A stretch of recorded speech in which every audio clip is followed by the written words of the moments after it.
गरीब बहू का जादुई घास का एसी। एक छोटे से गांव में सरिता अपनी बहू और अपने गरीब परिवार के साथ रह रही थी। बेटा, आज हमें ये रात को सारा काम खत्म करना होगा, कल ये सारा ऑर्डर का सामान जाएगा। माँ, मैं तो कोशिश कर ही रहा था लेकिन घास ही खत्म हो गई। अब आप ही बताओ ना, मैं क्या करूँ? हमारे पास और कोई चारा नहीं है, हमें जंगल से और घास काट कर लानी होगी। इस समय जंगल में जाने का फायदा नहीं है, कभी भी कुछ भी हो सकता है। जंगली जानवर रात के समय ही बाहर निकलते हैं। अजय बिल्कुल सही कह रहा है बहू। अरे माँ जी, हम 2 लोग अगर जाएंगे तो कोई जानवर पास नहीं आएगा और फिर इतनी जल्दी कोई जानवर हमला नहीं करता। हमें ये ऑर्डर कल देना है, आप ये भी तो सोचिए। लेकिन बहू। माँ जी, आप चिंता मत कीजिए, कुछ नहीं होगा, बस आप बच्चों के पास ही रहना और उनका ख्याल रखना। अगर ये ऑर्डर नहीं गया तो बच्चों के लिए हम गर्मी से बचने के लिए कूलर भी नहीं खरीद पाएंगे। सरिता की बहू भाविका और उसका बेटा, वो तीनों घास से पंखे कूलर बनाने का काम किया करते थे, इसलिए उन्हें घास की जरूरत पड़ती थी। वह आधी रात के समय जंगल में जाते हैं। भाविका, जरा से भी हलचल हुई तो मुझे बता देना, कभी भी कुछ भी हो सकता है। ठीक है जी, मैं आपको बता दूंगी। अजय और भाविका दोनों ही जंगल में घास काट रहे होते हैं, तब उन्हें झाड़ियों से आवाज आने लगती है। क्या तुमने भी वहाँ से कोई आवाज सुनी है? हाँ जी, मैंने भी सुनी है।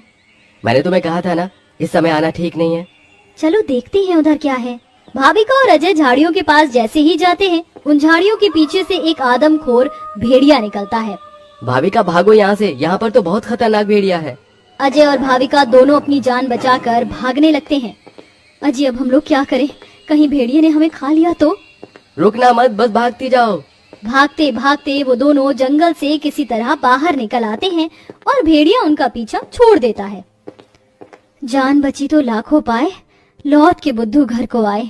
रास्ते में चलते हुए आधी रात के समय उन्हें गांव के एक कूड़े के ढेर के पास एसी पड़ा हुआ नजर आता है। अरे देखो जी, यहाँ पर एसी पड़ा है। अरे पता नहीं किसका होगा, चलो यहाँ से चलते हैं। मुझे लगता है किसी ने ऐसे ही डाल दिया होगा। मैं तो कहती हूँ इसे लेकर चलते हैं। भाविका अजय को एसी ले जाने के लिए मना लेती है, जिसके बाद वो दोनों उस एसी को घर ले आते हैं।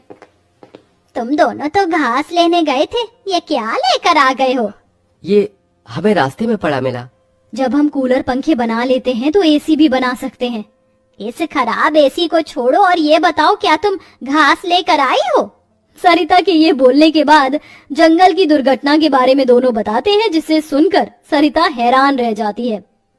अच्छा, इसका मतलब बहुत बड़ी मुसीबत से बचकर आए हो तुम दोनों, और साथ में ये कचरा उठाकर ले आए। वह तीनों बहुत ज्यादा परेशान हो जाते हैं। कल का ऑर्डर पूरा करने के बाद उन्हें कुछ पैसे मिल जाते, लेकिन घास न होने की वजह से उनका ऑर्डर पूरा नहीं हो पाता और वह ऑर्डर कैंसिल हो जाता है।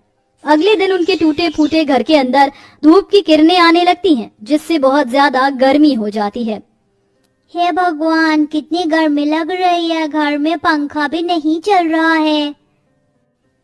मुझे भी बहुत गर्मी लग रही है। पिताजी, हमें बहुत गर्मी लग रही है, हमारे घर में एक पंखा भी ठीक से नहीं चलता। बेटा, थोड़ा सा सब्र रखो, कुछ दिनों में मेरे पैसे मुझे मिल जाएंगे तो मैं घर के अंदर एक अच्छा सा पंखा लगवा दूंगा। हमारा वो ऑर्डर तो कैंसिल हो गया, लेकिन सुबह में घास ले आई थी मैं। चलिए गांव वालों के कूलर और पंखे में घास लगा देते हैं, उससे कुछ तो पैसे आएंगे। हाँ, तुमने सही कहा। भाविका और अजय दोनों मिलकर पुराने कूलरों के अंदर घास लगा रहे होते हैं और यहाँ घर में राजू दिशा गर्मी से परेशान हो रहे होते हैं। काश कि हमारे घर में भी कोई एसी होता। तभी दिशा की नजर उसके पिता के लाए हुए एसी के ऊपर पड़ती है।